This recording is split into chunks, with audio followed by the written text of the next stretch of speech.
Organizational behavior is the study of people within an organization. Since people invest so much time and energy into their jobs, it is not surprising that many topics within the study arise in the on-screen storytelling of people's lives. In the television show Suits, we meet Mike Gross, who is starting to work at a law firm as an associate for Harvey Specter. Throughout the episode, many organizational behavior topics are demonstrated within the law firm and the case worked on itself. An example of a subject explored within the law firm are the types of commitments the characters hold to the job. This environment, as well as the one described within the case, both address the issue of ethics within the workplace. The first case that was introduced to us on the pilot episode of Suits was about a woman who was sexually harassed by the president of a company where she was currently working. This case fits in perfectly with Chapter 7 on ethics. What happened was her boss started behaving very unprofessionally and eventually asked her to have sex with him and threatened to fire her if she said no. She immediately went to Human Resources and they investigated but had no evidence, therefore couldn't do anything about it. 2 weeks later, she was fired for poor job performance. In this case, the woman's boss had no morals and his behavior was very unacceptable.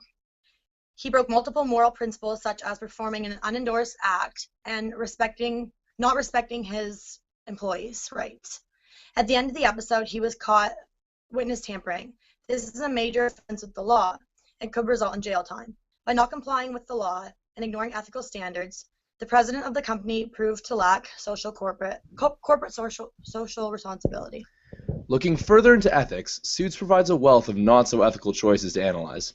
Looking at the relationship between Mike and Harvey, Harvey first makes the decision to hire Mike as his associate knowing he has no law degree. This is unethical as this decision directly puts the Pearson Hardman law firm in danger. If this decision were to ever be discovered, not only would Harvey be punished, but also so would many completely uninvolved and uninformed members of the firm, specifically Jessica Pearson, his boss. Next, when he tries to change his decision to save himself, Mike blackmails him into keeping him. This is also unethical as Mike uses Harvey's misstep to manipulate him into furthering his own interests of staying at the firm. Mike chose to cling on to the opportunity even though he knew it put many other people's jobs in danger. Both of these examples show how these characters have more commitment to themselves than their peers and superiors. It's this higher commitment to themselves that helps them rationalize their unethical decisions. There are numerous forms of organizational commitment demonstrated in the show. I'm going to address the commitment that Mike Ross has to the firm, and Alex will discuss Harvey Specter's commitment. Normative commitment is an employee's desire to stay at their firm due to a feeling of obligation. They feel obligated either because the firm has invested a lot in them, or gave them their start in their career, or helped them out of a jam. Mike Ross has normative commitment for all these reasons. His supervisor, Harvey, hired Mike despite not having a law degree, gave him his start in his career, and has helped him out of many personal challenges. Mike also feels continuance commitment in that he needs to pay for his grandmother's care.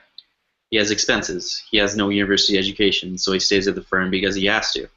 And finally, Mike also has a sense of effective commitment as he has a lot of respect and admiration for his supervisor, Harvey, and Mike really enjoys his job. I'm analyzing the commitment between Harvey and Jessica. In this episode, 2 different types of commitment are shown between the two. The first organizational commitment shown is effective commitment, and it reoccurs throughout the episode. Second is normative commitment, and is shown very briefly. Jessica is in search of her successor, and is very committed to Harvey for this position. It is shown by numerous times of effective commitment. For example, she doesn't believe he has enough compassion to be a leader, so she assigns him a sexual harassment case, which he then gives to Mike. And she gets very mad, but due to her emotional commitment to Harvey, she lets him have his promotion at the end of the day. Secondly, normative commitment is shown in the argument between the two, when a client fires the firm because of Harvey. Harvey says that he would leave right now if she hadn't done so much for him, and she replies by saying she would throw him out the window if she hadn't done so much for him. These are a couple different examples of commitment shown during the first episode of Suits. The themes discussed within Suits are a good representation of how organizational behavior topics take place within the everyday office. The ethics of a company and the trust within the organization, as well as the commitment from the employees, both have positive relationships on job performance and are therefore important to maintaining a successful business, both on and off screen. Thank you.